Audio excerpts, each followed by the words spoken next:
your favorite, record label that went under, your favorite cafe, your favorite, record store, all these things disappear. There's whims and there's just fragile cultural networks.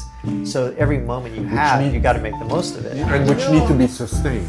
Yes. To me, it's interesting when I think of the role of radio during the pandemic on what's our role, right? And that's that question keeps coming up, especially in an era that since DUBLAB started, how media functions and how people consume media continues to evolve and evolve and evolve, almost now in a 6-month cycle. But during the pandemic, you see a place like DUBLAB that provided this stable companionship, it's there. And at the beginning, I did a few interviews. I remember speaking to people at Resident Advisor, and they were like, what's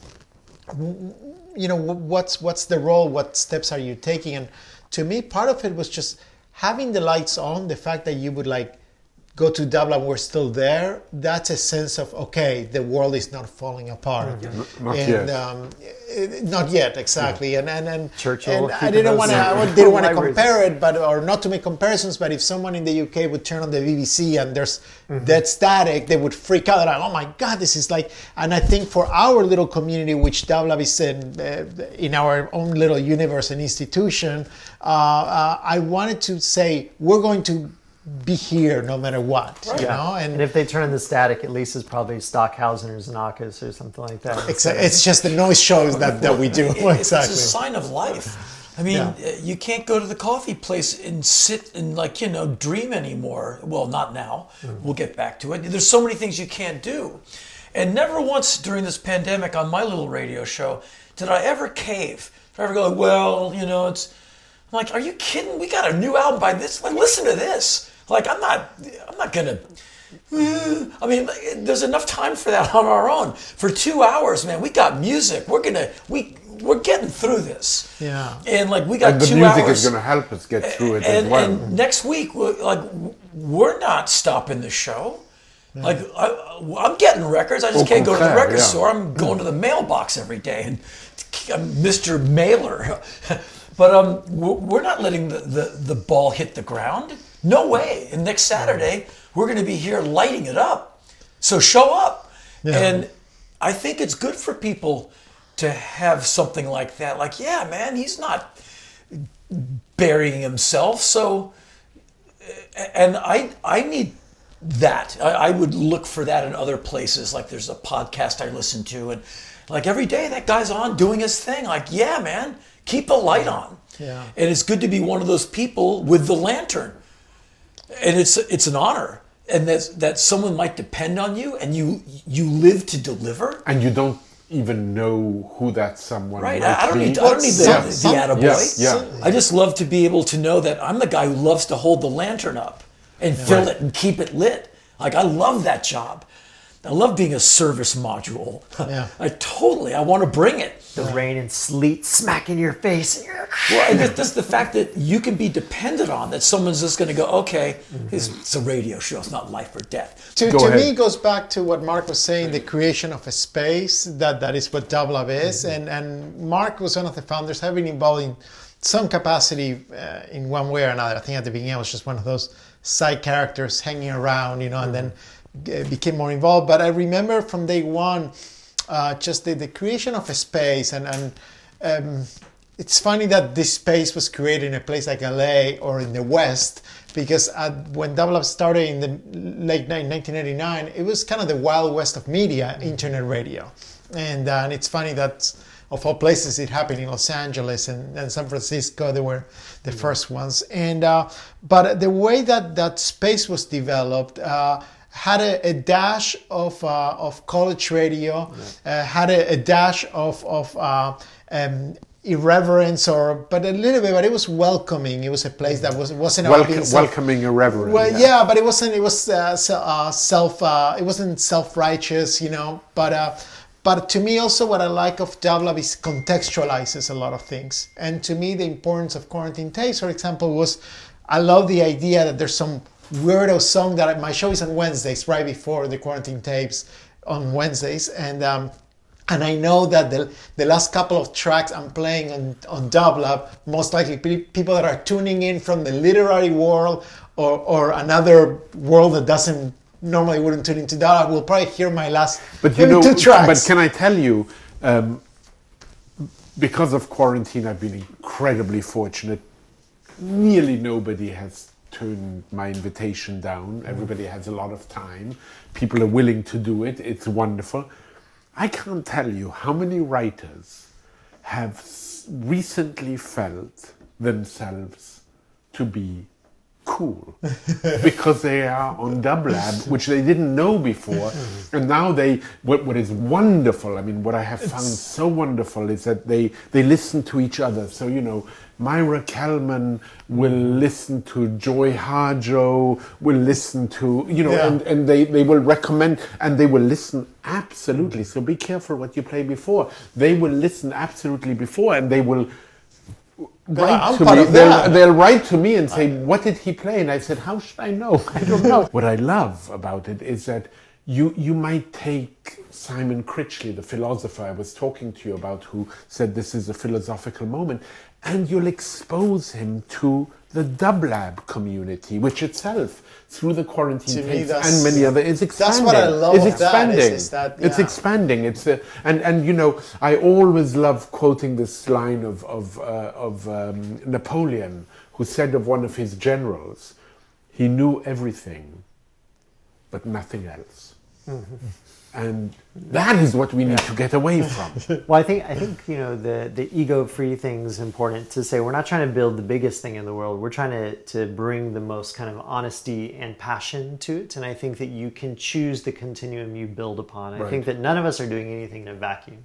Right. Even if we're in isolation, we're not doing it in a vacuum. We're all interconnected. And I think that you choose, you know, where you're growing. And I think for us, we had the inspiration of these free-form radio freaks and this idea of like, that's what we wanted. That's the guiding light, you know. And I think of your important work, and I think of people like Studs Terkel and these people who you can look to and say, all right, those are the beacons, the lamp holders, you know, who I'm going to go to. And if we do that, other people, the positive feedback loop comes into play. Somebody's going to hear it. Start your own thing. Coming back for a moment to our adventure, and also to the importance of independent radio and independent thinking. Mm-hmm. There's one quotation of Alejandro Iñárritu, and I just want you to react, each one of you, to this. Beware of the dictatorship of the algorithm. Wait a minute, I said something about that out by the pool. You certainly did. And I thought it was a pretty good line. It was a very good line. The line you said there. I go, no, I can even remember. Okay. You want to see how close I can get? Get. I go, the algorithm will never get you from like Fugazi to Stockhausen. I'm not sure you chose Stockhausen Bartok? that night. Bartok. But the same thing. Or Laurie Anderson. I mean, you mentioned a few people. To Treble Funk. But so a good DJ will. The computer can't. It's just because it's a computer, it doesn't have a pulse. And also, even if the day comes that a computer can do it, you still don't want it to be told by a computer to take you from one place to... I'd rather take it from you. From a person. I'd rather get a mixtape from you than a computer. Yeah. And that's the whole point. Yeah, and that's where the humanity comes in. Yeah. Where you want baked goods by someone who likes baking, because you can taste it. You want a radio show made by someone, like if it's music, you want a radio show made by a music fanatic, like a total kook. Because passionate to the extreme. They took 7 hours to make a 90-minute show. Yeah. I'm a strong believer in positive feedback loops. And if you set something in motion and create an ecosystem that allows for people to explore, then it's exponential.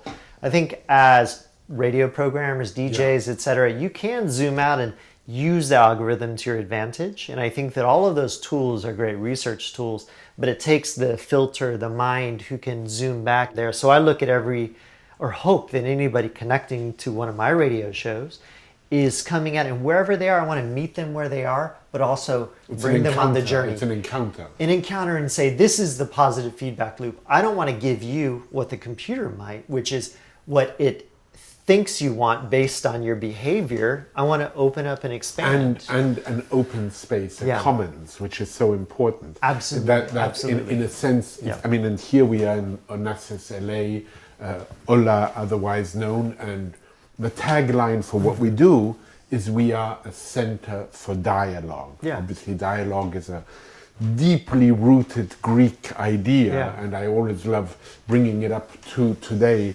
quoting one of the founders of Dadaism, who said that thought is made in the mouth. So when we speak to each other, hopefully something happens. How do you react to Iñárritu's comment? I don't embrace things that are algorithmic in nature. I tend to believe in what people have to give me, and I just don't. I don't know. Maybe it's generational too. I just don't see the point. You know, why would I want to replace things by a computer that's going to tell me those things? I really want someone that, you know, so looks at you. Yes, and the reality is that behind all those things, they are ultimately made by people, and those people may have interests in mind that you just, you know, don't know about. Maybe they're well hidden, but for whatever it is, ultimately behind those algorithms there are people, and ultimately I want to hear it directly from those that I trust. Yeah. So I am very wary of that. And that's why I still have, I believe in a place like DUBLAB and work at a place like that, because I believe in that human connection. To me, focusing on what's next for us, you know, how do we move on from here? What's as a whole, what's the next chapter? Because as much as it's nice when you see things opening up, there's a feeling of like, but I like this little world. And you know, here's the way to think about it. You know, what's the next move? Yeah. You watch. It's going to find you. You don't even have to think about it. It's just going to, one day it'll just be sitting right next to you. Yeah. Like, because you're coming from such a good place. We've endured such a real, going through the ringer. Yeah. Whatever the next thing to do will occur to you. It will be the right thing, and it will make things good going forward. I wouldn't worry about it, because one day it'll just be next to your pancakes. exactly, And if it's the wrong thing, you learn from it and you shift and pivot and try to, you know, It'll just stay be open. Yeah. obvious. Yeah. Even if you can't see it now, you go, oh yeah, of course. Yeah. I think, Yeah. and I think we'll come out of this, Homo sapiens, we will come out of this in so many ways better. And I'm not trying to at all dismiss all the pain and real death and long-term suffering.